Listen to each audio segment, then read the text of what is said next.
करें। औज़ु बिल्लाहि मिनश शैतानिर रजीम, बिस्मिल्लाहिर रहमानिर रहीम।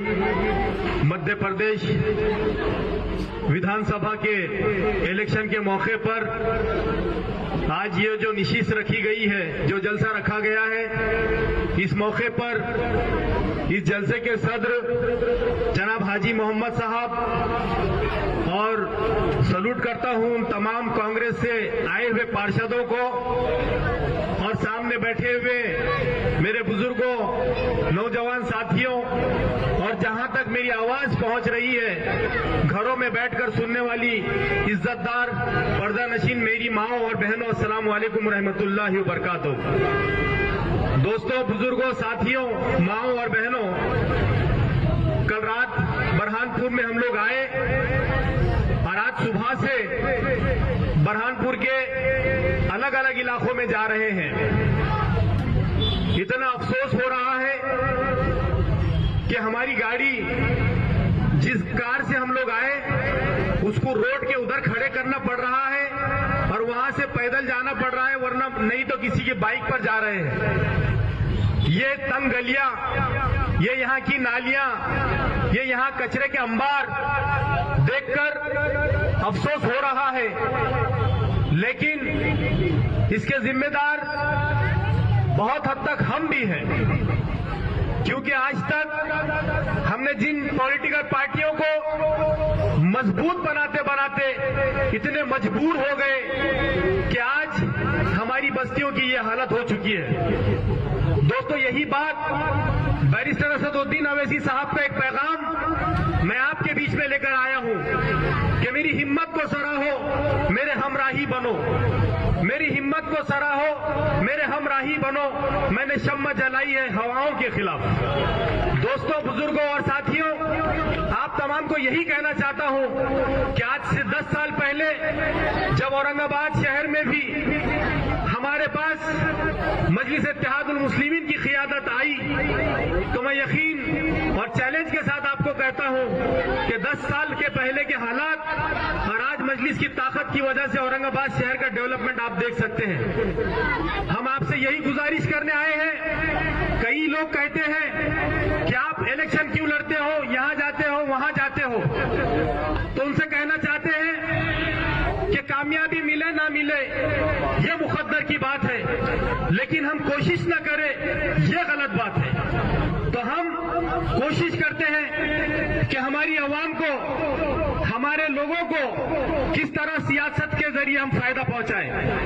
हम देखते हैं कि हमारे जितने मसाइल हैं ये ऐवानों के जरिए हासिल होते हैं, जितने हमारे प्रोग्राम्स होते हैं ये ऐवानों में बैठ के तय होते हैं, लेकिन हम करते क्या है, किसी पॉलिटिकल पार्टी के लीडरों को आगे बढ़ाते हैं और हमारे साथ हुई नाइंसाफियों को हमारे महलों में, हमारे गलियों में, चबूतरों पर और होटलों में बैठकर उसको हम लोग उसके रोने रोते हैं। तो आज मजलिस आपको दावत देती है कि आइए अपनी क़ियादत को मजबूत कीजिए। आज बैरिस्टर असदुद्दीन अवैसी साहब जो मुल्क के कोने कोने में सिर्फ यही चाहते हैं कि बरहानपुर की आवाम बरहानपुर की लीडर बने, यहाँ के नौजवान सियासत के अंदर आए और वो यहाँ पर आकर सियासत को मजबूत करे और हमारे लोगों का काम करे।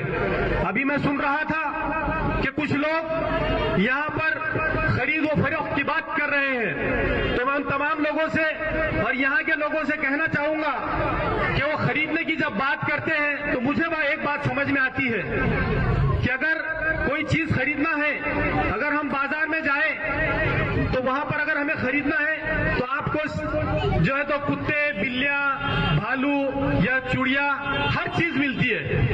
आपको एक चीज नहीं मिलेगी बाजार में खरीदने के लिए, तो वो शेर के बच्चे होते हैं। तो मैं समझता हूं कि ये शेर के बच्चे कभी कभी बिकेंगे नहीं। ये लोगों ने अपने जहन से निकाल देना कि बरहानपुर की आवाम को कोई खरीद सकता है। जैसा हमारे शहर सदर ने कहा कि भाई पतंग हमारी है तो है, मांझा किसी का भी चलता है हमें, उसमें कोई हमारे को शक नहीं होना चाहिए, क्योंकि ये हमारा लूटा हुआ माल है, ये हमारा ही चूसा हुआ खून है, जो हमारी बस्तियों के नाम पर इन्होंने अपनी काली कमाई के जरिए अपने बंगले भरे हैं, अपने घरों को भरा है। मैं आप तमाम लोगों से, क्योंकि वक्त बहुत कम है, मैं ये तमाम लोगों से यही गुजारिश कर रहा हूं कि हर आदमी नफीस मंशा खान अपने आप को समझे, ये ना समझे कि ये नफीस मंशा खान ये शख्स है।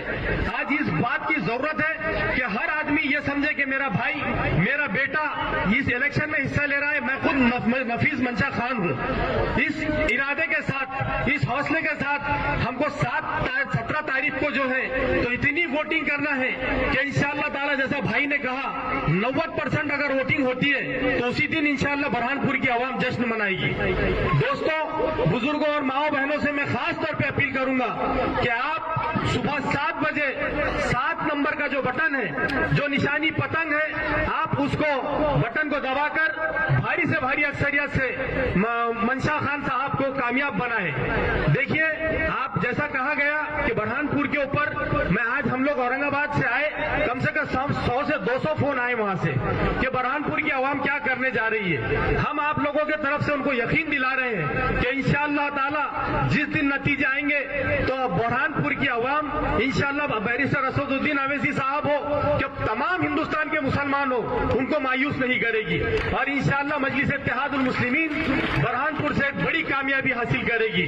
बुजुर्गों, दोस्तों और साथियों, मैं आप तमाम लोगों से ज्यादा बात नहीं कर सका क्योंकि वक्त की बहुत कमी है, अभी 5 मिनट है। मैं यही कहना चाह रहा था कि हमने जब औरंगाबाद में इम्तियाज जलील साहब को चुनकर दिया तो लोग यही कहते थे कि ये मजलिस है, ये है तो जातिवादी पार्टी है, ये ऐसा है, ये वैसा है। तो मैं ये कहना चाहता हूं कि हर समाज का अपना एक पार्टी है, अपना दल है, और जिस समाज का कोई दल नहीं होता उसका कोई बल नहीं होता। तो हमारे समाज के अंदर भी हमारे इस दल को, हमारे को जब तक मजबूत नहीं करेंगे हम भी मजबूत नहीं होंगे।